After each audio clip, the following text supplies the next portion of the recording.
Robert Duvall was never afraid to say what he really thought, especially about other actors he didn't like.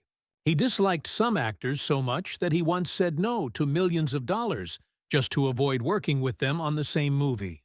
Some of his fights with famous actors like John Wayne got so bad that someone else had to step in and help calm things down. And when someone asked if he would ever work with one particular co-star again, his cold answer was something people never forgot. In today's video, we're going to tell you about the 6 actors Robert Duvall hated the most, and the surprising reasons why he couldn't stand them. Make sure you watch until the very end to hear the whole story. Number 1. Marlon Brando in 2022. When Hollywood was celebrating the 50th birthday of Francis Ford Coppola's amazing movie, The Godfather, Robert Duvall caused a big stir with his honest thoughts about Marlon Brando. Duvall was known for being real and straightforward about his acting work, and he didn't hold back when talking about the mysterious superstar of method acting. He called Brando an actor's enemy, which was a really harsh thing to say that showed this was more than just two people not getting along. To Duvall, this wasn't just some silly disagreement. It was a really deep difference in how they thought about acting. A feeling of anger that started when they worked together on the Godfather movie set. While Duvall's character Tom Hagen stood right next to Brando's character Don Vito Corleone in some of the most famous movie scenes ever made, what happened behind the scenes was very different. Duvall saw Brando doing things that really upset him and made him angry. Brando, in Duvall's opinion, wasn't some brilliant genius doing great work. Instead, he was like a tornado causing damage everywhere. Duvall said Brando would embarrass and hurt the feelings of younger actors, mess up their performances on purpose, and even ruin entire scenes whenever the camera wasn't pointing at him. For Duvall, this wasn't some kind of special talent or genius behavior. It was just a huge ego, mean and destructive, destroying the teamwork and cooperation that making movies needed to work properly. But maybe the most interesting proof that Robert Duvall shared many years later was about Marlon. Brando's famous habit of using cue cards. According to Duvall, Brando went so far as to make other actors tape their lines onto their own bodies because he refused to learn and memorize his own lines from the script. In a very direct 2022 interview with a magazine called the AV Club, Duvall told everyone his real thoughts about this strange habit. He said Brando claimed it made him more natural and spontaneous in his acting. "I think it was partly that reason, but also partly just pure laziness," Duvall said. This wasn't just a rumor or something someone else said. It was a direct accusation coming from one Hollywood legend and aimed straight at another Hollywood legend. Duvall even admitted that he once tried using cue cards himself, but he gave up on that method almost right away. If you know your lines perfectly and completely, you can still be very spontaneous and natural, he explained, showing everyone that he believed preparation and practice were the most important foundation of great acting. Brando, who was always mysterious and hard to understand, never responded publicly to these sharp and cutting criticisms. By the time Duvall's harshest words came out, calling him lazy and even an enemy to actors, Brando had already died in 2004. His silence, whether it was on purpose or not, left his unusual and unconventional methods as his only defense and answer. To Duvall, though, this was never about just not liking someone personally. It was about having respect for the craft and art of acting. His own way of thinking, which was based on discipline, being real and authentic, and being completely ready and prepared, was the total opposite of what he saw as Brando's carelessness and chaos on the movie set.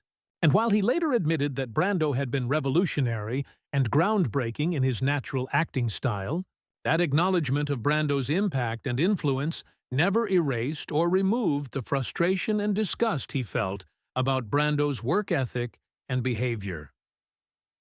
Number 2. Henry Hathaway. For Robert Duvall, being real and authentic in acting has always been super important and sacred. Every scene, Every single line must be truly lived and experienced, not just commanded or ordered. So when he walked onto the set of the 1969 Western movie classic True Grit and found himself working under the direction of Henry Hathaway, problems and conflict were guaranteed to happen. This wasn't just a small disagreement or argument. It was a complete crash and collision of two totally opposite artistic worlds and ways of thinking. Hathaway, an experienced director from the old Hollywood system and way of doing things, believed in authority and control above everything else.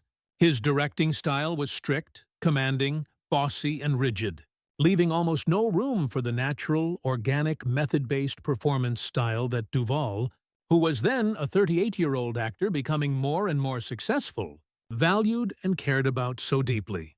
From the very first moment, the tension and conflict were impossible to miss. For Duvall, Hathaway's approach and method weren't just frustrating and annoying, they were suffocating and choking like he couldn't breathe. Years later, looking back on that time, he admitted very bluntly and directly, "The director and I didn't get along at all. I don't get along with a lot of directors, but when it came to Hathaway, his words carried an even colder and icier edge." "Henry Hathaway, we won't talk about him," Duvall said. That complete refusal to even speak about or discuss the man revealed and showed just how bitter and terrible the experience had been for him. One particular moment really captured and showed the heart of their clash and conflict. Hathaway barked and yelled a direction at him. "When I say action, tense up. God damn you!" To a deeply instinctive and natural actor like Duvall, that kind of artificial and fake order was completely unbearable and impossible to accept. It stripped the performance of all truth and reality, turning it into nothing but mechanical obedience, like a robot following commands. The set of True Grit quickly became a battleground and war zone of wills and personalities, with an old-school disciplinarian trying to force control against a young actor demanding and fighting for freedom and creative expression. For Duvall, the experience left a deep scar and wound, not because he lost the fight or battle, but because it represented and stood for everything he believed acting should never, ever be. Number 3, Bruce Beresford, for Robert Duvall. Nothing makes him more angry and infuriated than being boxed in and trapped. He doesn't mind getting direction and guidance. But what he absolutely cannot tolerate or stand is the kind of overbearing, heavy-handed control that suffocates creativity and drains all the life and energy out of a performance. Acting to him is an organic exchange and conversation, something fluid, unpredictable, spontaneous, and alive. So when he worked with Australian filmmaker Bruce Beresford on the 1983 drama movie Tender Mercies, tensions and problems were completely inevitable and bound to happen. Ironically and surprisingly, the role he played under Beresford's direction would go on to earn and win Duvall his only Academy Award for Best Actor, the highest honor in film. Yet behind all the awards and accolades was a stormy and difficult collaboration marked and defined by clashing philosophies and different ways of thinking. Beresford approached and handled the project with a precision and exactness that to Duvall felt more like micromanagement and controlling every tiny detail than real guidance and direction. Every gesture, every word delivery seemed to be boxed in and trapped by rigid boundaries and limits, stifling and killing the very spontaneity and naturalness that Duvall built his entire career upon and around. The friction and conflict between them wasn't explosive and dramatic in the same way his battles with Henry Hathaway had been, but it was no less draining, exhausting, and difficult to deal with. For Duvall, the whole process felt like pushing against a solid brick wall, constantly struggling and fighting to inject and put authenticity and realness into a performance while constantly being reined back and held down. In the end, Tender Mercies became a critical triumph and huge success, cementing and securing Duvall's place in cinematic history and the story of great films. But the lingering and lasting memory of working with Bruce Beresford was not one of triumph and victory, but of frustration and annoyance. It was proof and evidence that even in victory and winning, the battle and fight for artistic freedom can leave deep scars and lasting wounds. Number 4. David Fincher. If there's one thing Robert Duvall refuses to tolerate or accept, it's micromanagement disguised and hidden as artistry and creativity. For him, acting is alive and breathing, something instinctive and spontaneous, not a factory assembly line of endless repetitions and do-overs. So when David Fincher rose to fame and prominence with his reputation for obsessive precision and control and endless takes, Duvall didn't see brilliance or genius. He saw suffocation and choking. Where other people hailed and praised Fincher's meticulous and detailed style, demanding 40, 50, or even 70 takes for a single moment or scene, Duvall dismissed and rejected it completely and outright. "That's not directing, that's torture," he once said and quipped. To him, this wasn't about finding truth and reality in a performance. It was about sanding it down and grinding it until it was lifeless, dead, and empty. The friction and tension between them never exploded on set in a big dramatic way, but it came very close. In the mid-1990s, Duvall was quietly approached and contacted for a role in Fincher's now iconic and legendary thriller movie, SE7N. Officially and publicly, he declined and turned it down because of scheduling conflicts and timing problems. But years later, in a rare, candid, and honest moment, he admitted and revealed the real reason and truth. "I just couldn't see myself doing the same line 60 times. Maybe I turned it down subconsciously and without even realizing it," he confessed. In that confession and admission, the gap and divide between two different visions of cinema and filmmaking became completely clear and obvious. Fincher believed that perfection was buried somewhere deep in relentless repetition and doing things over and over again. Duvall believed that truth emerged and came out only when actors were trusted and given freedom to live in the moment and be spontaneous. And for him, that difference and divide was reason enough to walk away and refuse the project entirely. Number 5. Stanley Kubrick for Robert Duvall. Who was shaped and influenced by American realism and naturalistic acting, the actor's job has always been completely clear: to show up prepared, grounded in reality, and present in the moment. And it was this uncompromising and firm belief that would eventually collide head-on and crash directly with the legendary director Stanley Kubrick. Robert Duvall has always believed and maintained that great acting comes from discipline and hard work. Every word, every gesture shaped by preparation, and an honesty that allows for true spontaneity and naturalness. To him, the power and strength of a performance lies not in excess and overdoing it, but in restraint and holding back. A quiet intensity that captivates and grabs attention without spectacle or big showy moments. So when the name Stanley Kubrick comes up in conversation, a director revered and worshipped for his precision, artistry, and groundbreaking vision and innovation, Duvall's response is anything but admiration and praise.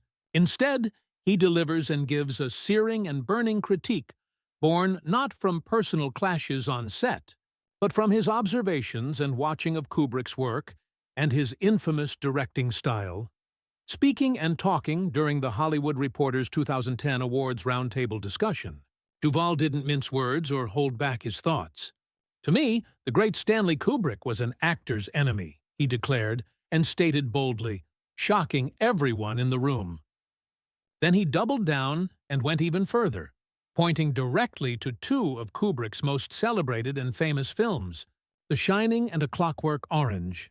To Duvall, these weren't masterpieces of performance and acting. They were the complete opposite. Terrible performances, he said bluntly and directly. Maybe great movies, but terrible performances. His fellow actors sitting at the table, including Ryan Gosling, chuckled and laughed nervously in disbelief. But Duvall was unshaken and stood firm in his opinion. His frustration and anger centered on Kubrick's notorious and well-known method of demanding dozens or even hundreds of takes for a single moment or scene. How does he know the difference between the first take and the 70th? Duvall asked, a question that cut straight to the heart and core of his disapproval and criticism. For him, this wasn't just about efficiency and saving time. It was destructive and harmful, stripping actors of authenticity and realness and replacing it with exhaustion and being worn out. In Duvall's eyes, a true director knows exactly what they want and need and draws it out without torturing and tormenting the performer.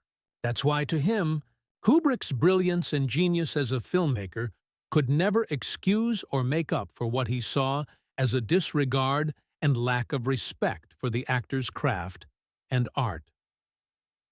Number 6. Robert De Niro. 4. Robert Duvall. Acting was never about imitation or copying or making grand gestures and big movements. It was about excavation and digging deep. He believed in stripping a script down to its core and heart, unearthing and discovering the quiet truth beneath the lines, and delivering it with raw honesty without pretense or fakeness. Awards, mystique, mystery, or transformation rituals meant very little to him. What mattered, and was important, was authenticity and being real. So when the name Robert De Niro came up with reverence and worship, Duvall didn't gush or overflow with praise and admiration. Instead, he offered a wry and dry observation. He's good at playing Italians. Very good. On the surface, it sounded like a compliment and praise, but underneath lay a sharp edge of dismissal and putting down. Both men had shared hallowed and sacred ground in the Godfather trilogy of films, yet their paths diverged and went in different directions. While De Niro soared and flew into legend and fame with Taxi Driver, Raging Bull, and Goodfellas, Duvall rooted and planted himself in subtler, less showy performances, roles defined and characterized by restraint and internal depth and complexity. There was no envy or jealousy in Duvall's tone, only skepticism and doubt. Some actors become stars, he once remarked, and commented privately. Others become craftsmen and skilled workers. Sometimes people confuse and mix up the two. Industry insiders and people who work in Hollywood notice this quiet rift and divide in interviews and conversations. When asked about De Niro, Duvall kept his answers clipped and short. Respectful and polite, but far from admiring or praising. He didn't despise or hate De Niro. He simply refused to revere and worship him. As years passed and went by, the distance grew and got bigger. Duvall pursued and went after character-driven projects like The Apostle, Get Low, and Broken Trail, while De Niro leaned into commercial ventures and money-making projects, from Meet the Parents sequels to broad mob comedies and funny gangster movies. There's a danger in becoming a parody and joke of yourself. Duvall once warned and cautioned, especially if you start believing your own myth and legend. De Niro, for his part, never engaged or got involved in open conflict or fighting. When asked about Duvall, he offered and gave a measured and careful response. Bob's a serious actor. I've always respected him. We just have different energies and ways of working. But the divide and separation ran deeper than just personalities and character types. To Duvall, acting was a trade and profession, a blue-collar craft built on listening, silence, and presence, and being there. To De Niro, it was transformation and changing yourself, a ritual of shaving heads, gaining weight, or perfecting accents and ways of speaking. The world applauded and praised those extremes and big changes. Duvall simply crossed his arms and stood back. The work isn't in the weight gain, he once said and stated. It's in the silence and quietness. You can wear all the wigs you want, but if you're not present and there in the moment, it's just noise and distraction. The two men never fought or had battles, never clashed on set in dramatic confrontations. Just a quiet, unspoken misalignment and difference. Two titans and giants of the same era, walking and moving in opposite directions. In public, their civility and politeness remained intact and stayed in place. At award shows, it was a handshake, nothing more. Not hostility or hatred, just philosophy and different ways of thinking about the craft. For Duvall, De Niro represented and stood for the very style of acting he resisted and pushed against, built on mystique, transformation, and excess and overdoing it. For De Niro, he continued his pursuit and search for extremes, adding to a legacy and history of intensity and power. They weren't divided and separated by scandal or controversy, but by one stubborn and persistent question: what is great acting? To Robert Duvall, it never looked like Robert De Niro. And that perhaps says it all and tells the whole story. In the end, Duvall's legacy and lasting impact wasn't just his performances and roles. It was the values and principles he refused to betray or give up. From calling Marlon Brando lazy, to dismissing De Niro's theatrical extremes, to rejecting David Fincher's obsession with dozens of takes, his judgments and opinions were rooted and based in one thing: a sacred and holy respect for the craft and art. He demanded and required discipline, honesty, and humility on set. The rest, in his eyes, was just noise and distraction. So the question lingers and remains: was Robert Duvall right to stand his ground and stick to his beliefs? Or was he simply too entrenched and stuck in the old ways to adapt and change to a changing Hollywood?